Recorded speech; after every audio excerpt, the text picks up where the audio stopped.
In Lesson 9, we're going to learn how to build a query, apply a multi-field sort to the query, and a criteria filter.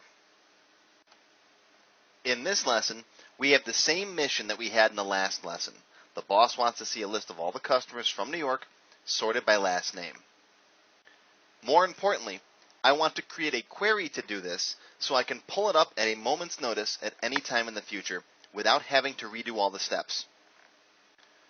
So come up top and click on Create, and then you'll see a Queries section. There's a Query Wizard and Query Design. Now the Query Wizard is okay for building some of the more advanced queries, but right now we're just going to build a simple query, and I want to teach you how to do it from scratch. So click on Query Design. The first thing you'll see is a blank query has been created in the background, and you now have the Show Table window. Now a query can get its data from tables, other queries, or you can see a list of both. Now we only have the one table in our database right now, the customer table, so make sure that's selected and then click the Add button down below. You'll see in the background the customer table has now been added to Query 1. Now later on, when we have more tables in our database and we've built some other queries, we can actually make queries based on multiple tables. We'll talk about that in our more advanced classes. For now, we've got our table in there. Let's just click Close, and we can see our one customer table. Notice how the ribbon has changed. Now I have a Query Tools Design tab. You can see there's a Run button, a Query Type section, all kinds of new buttons. Down here on the bottom, you'll see there's different columns. This is where we're going to put our query fields. Over here, the rows are labeled Field, Table, Sort, Show, and so on. We'll talk about this in just a moment.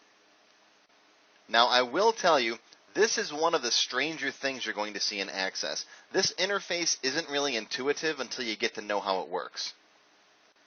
Once you get the hang of this, it's really quite simple, but for new users seeing this for the first time, it's a little confusing. Basically, here's how it works. Up here is the table that we're getting the data from. Down here is where you're going to put the fields that you want to see in the query.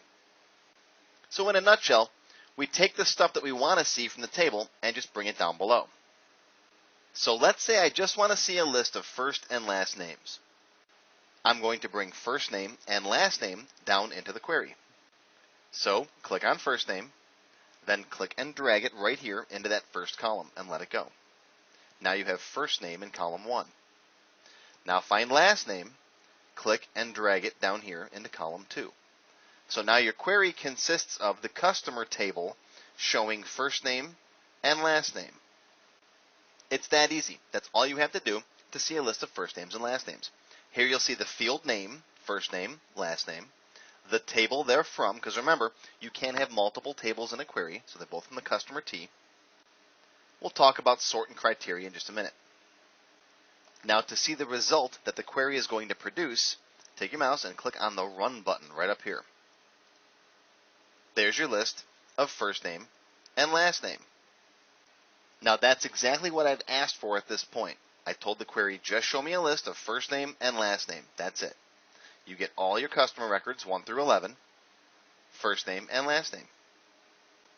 It's not sorted yet, and there's no filter, because I haven't told the query to do that yet. Access gave us exactly what we asked for.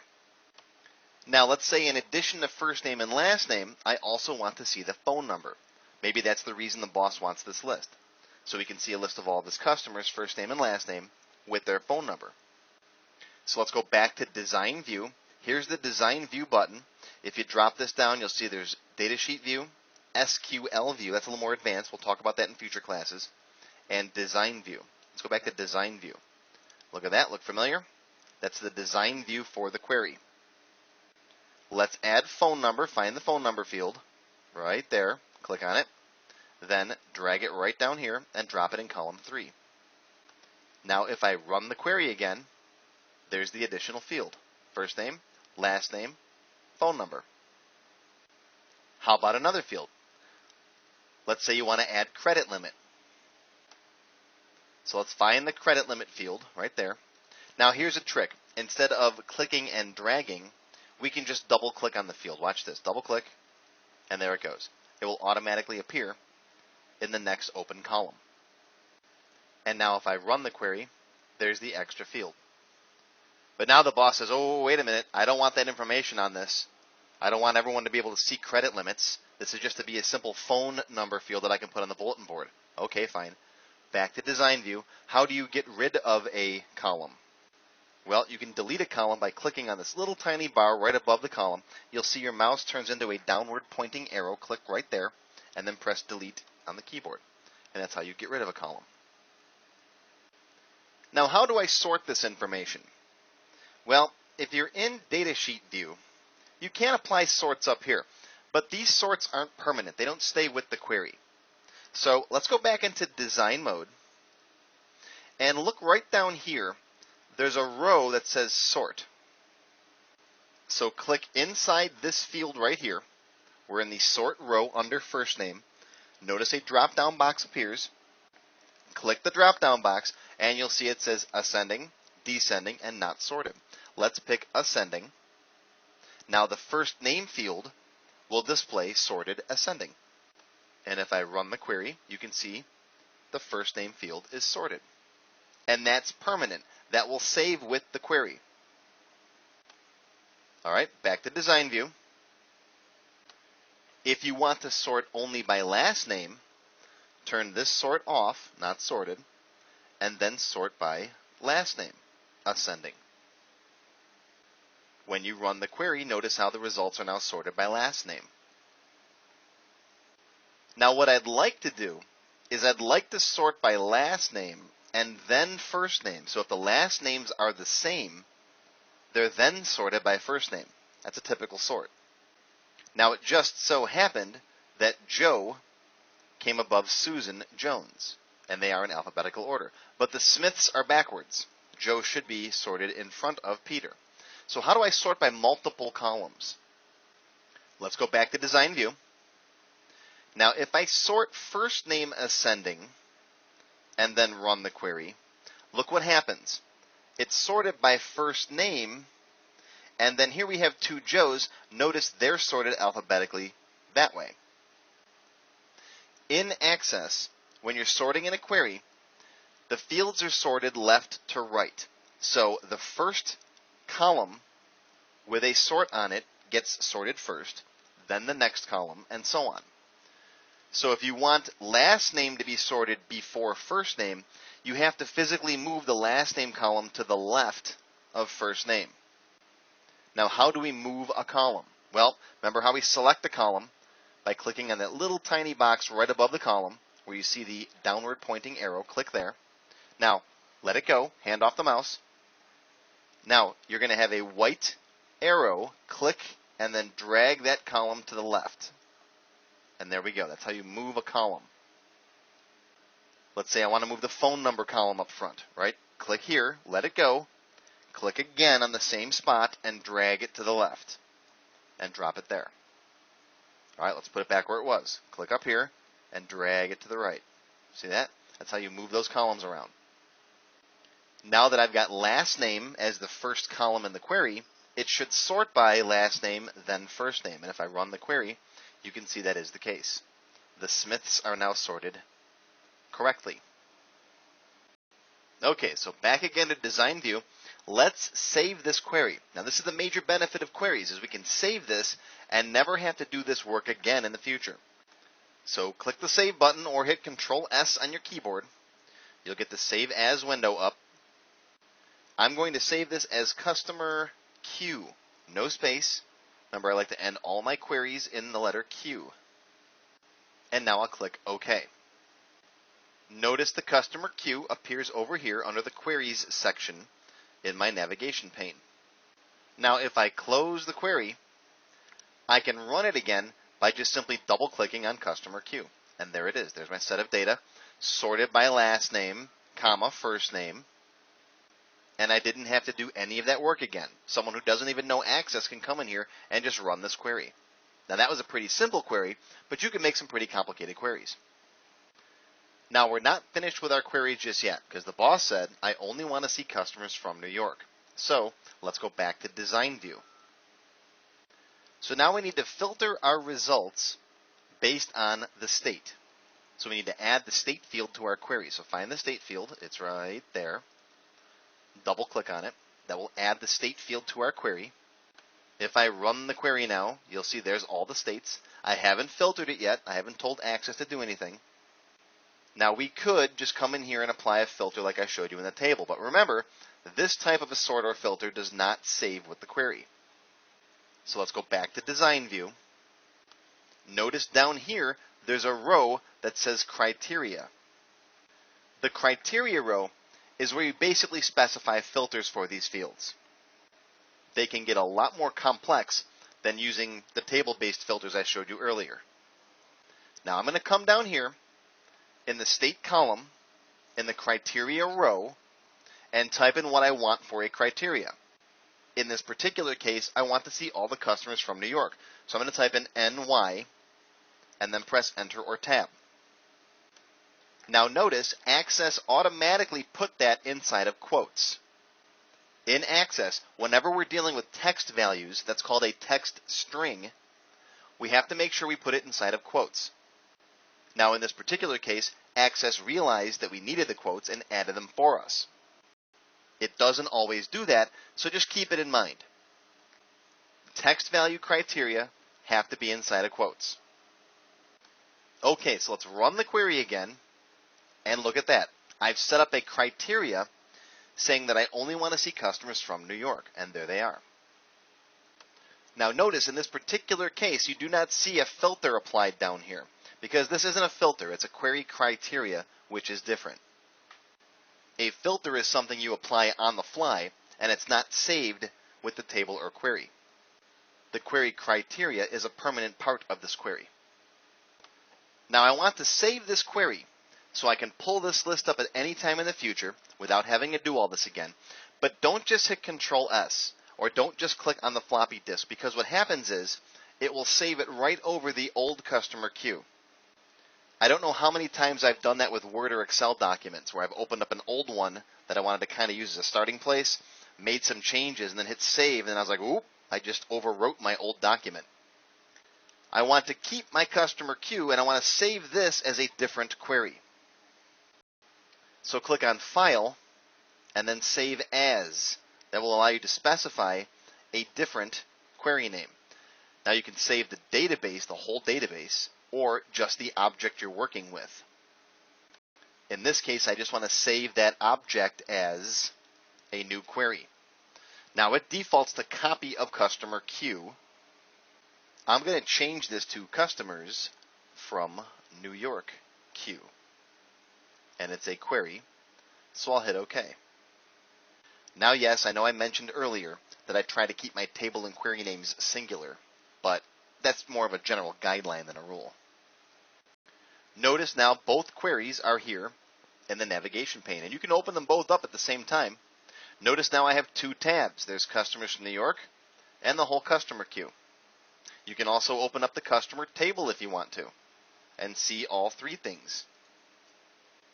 Now personally, I don't like this tabbed interface. I like overlapping windows when each object shows up as a window inside of Access. And in the next level, level 2, I will show you how to switch the database. For now, to close these tabs, just hit the X over here. Close that, close customer queue, and there's the customer from New York queue. We'll close that one. And see now I can open up the customers from New York at any time in the future. Boom, there it is. No work to be done. Now let's say in addition to the customers from New York, you also want a quick way to see all the customers from Pennsylvania. Now if you know ahead of time you're going to be basing a query on another query, make the copy first. Watch this. So you don't accidentally save over an existing query. Here's my query in the navigation pane. I'm going to copy it, Control-C, and then hit Paste, Control-V. Paste as. Now we'll just change this to customers from PA. Customers from Pennsylvania. Now we'll make our edits. Right-click, Design View, find the state field and change the criteria. Inside of quotes, we'll make that PA. Now we can save it by hitting CTRL-S because we made a copy already. Let's close it and open it back up again. Customers from PA. Looks like I might not have any customers from Pennsylvania. How can we tell for sure? Well, open up the customer queue or the customer T. Let's see. Let's slide across here. Looks like I don't have anybody from Pennsylvania. All right, let's cheat. Let's say this guy's from Pennsylvania. Okay, let's make that record Pennsylvania. I'll close my customer table. And now wait a minute, he's not showing up here. Shouldn't this query show me all the records from Pennsylvania? Well, query records do not refresh until you close the query and reopen it, or you can click this refresh all button, and that will refresh the query results. So the query records will refresh themselves when the query opens, or if you manually hit the refresh button. And that usually only comes into play, again, when you're dealing with a multi-user database. If someone else is typing in records, and you open a query, and they add more records, you might not see their updates until you either manually refresh the list, or close and reopen the query. Now, one very important thing to realize is that the queries themselves do not have any data in them. The queries are simply showing you data that's stored in the table. These are not copies of the data. That's live data from the table. However, keep in mind, that is live data from the tables. So if you make a change in here, if you edit a record or even add a new record, that data is saved in the table. So if I change this Pennsylvania to Florida, let's say, if I close and reopen the query, that record is gone because we no longer have customers from Pennsylvania again. You can see that if we open up the table. And I'll slide over here to the right, and there's the record. Now it says Florida. So keep those two things in mind. One, queries themselves have no data in them. They're just showing you data that's stored in a table. And two, any changes you make while you're viewing a query get saved in the table.